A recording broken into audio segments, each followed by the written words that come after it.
Rahul Gandhi ji.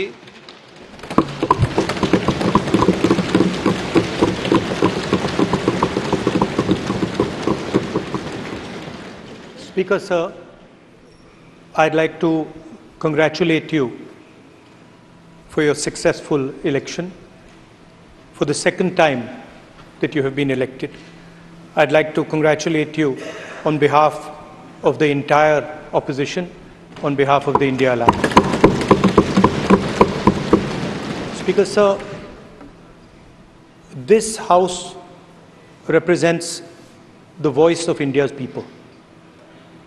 And you, Speaker, sir, are the final arbiter of that voice. Of course, the government has political power, but the opposition also represents the voice of India's people. And this time, the opposition represents significantly more voice of the Indian people than it did last time. Speaker, sir, the opposition would like to assist you in doing your work. We would like the House to function often and well. Speaker, sir, it is very important that cooperation happens on the basis of trust. It is very important that the voice of the opposition is allowed to be represented in this House. I'm confident that you will allow us to represent our voice, allow us to speak, allow us to represent the voice of the people of India. Speaker, sir, the question is not how efficiently the House is run. The question is how much of India's voice is being allowed to be heard in this House.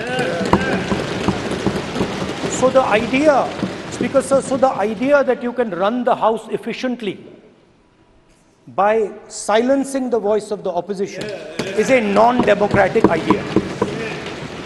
And this election has shown that the people of India expect the opposition to defend the Constitution, the Samvidhan of this country.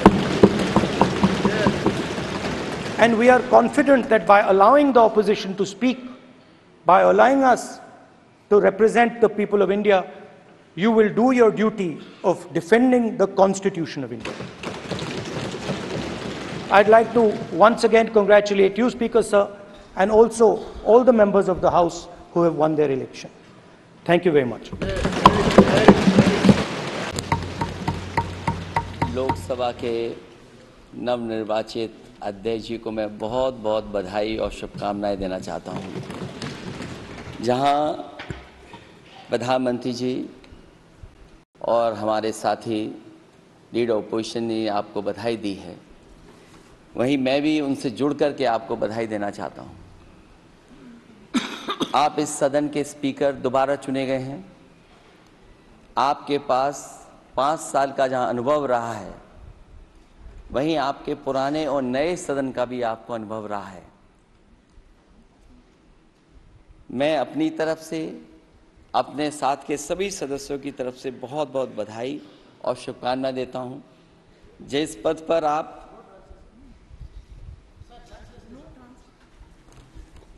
जिस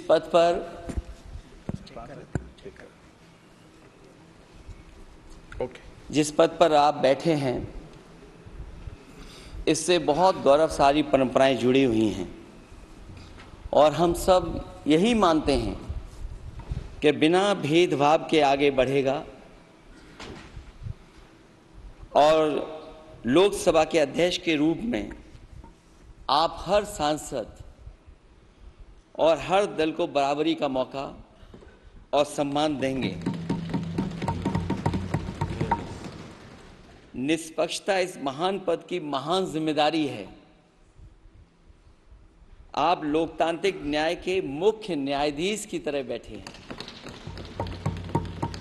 हम सबकी आपसे अपेक्षा है कि किसी भी जनप्रतिनिधि की आवाज दबाई न जाए और ना ही निष्कासन जैसी कार्रवाई दोबारा सदन की गरिमा को ठेस पहुंचाएं।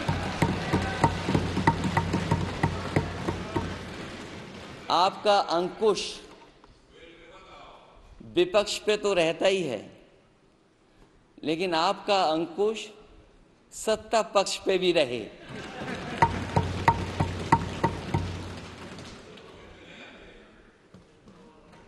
अध्यक्ष महोदय, आपके इशारे पर सदन चले, इसका उल्टा ना हो। हम आपके हर न्याय संगत फैसले के साथ खड़े हैं। मैं एक बार फिर आपको इस अध्यक्ष पद पर बैठने के लिए बहुत बहुत बधाई देता हूं। मैं सदन में पहली बार आया हूं, ये नए सदन में। मुझे लगा कि हमारे स्पीकर की कुर्सी बहुत ऊंची होगी, क्योंकि मैं जिस सदन को छोड़ के आया हूं, अध्यक्ष जी, उसकी कुर्सी बहुत ऊंची है। उस समय भी मैं अध्यक्ष जी किसको कहूं कि ये कुर्सी और ऊंची हो जाए। जहां ये नया सदन है, वही मैं आपकी पीठ के पीछे देख रहा हूं, पत्थर तो सही लगे हैं, सब कुछ अच्छा लगा है, लेकिन कुछ दरार में मुझे कुछ सीमेंट अभी भी लगा दिखाई दे रहा है। अध्यक्ष महोदय, मुझे उम्मीद है कि आप जितना सत्ता पक्ष का सम्मान करेंगे, उतना ही विपक्ष का सम्मान कर करके हमें भी अपनी बात रखने का मौका देंगे। मैं आपको बधाई देता हूं, शुभकामनाएं देता हूं, हर तरीके के साथ आपके साथ हैं। बहुत धन्यवाद।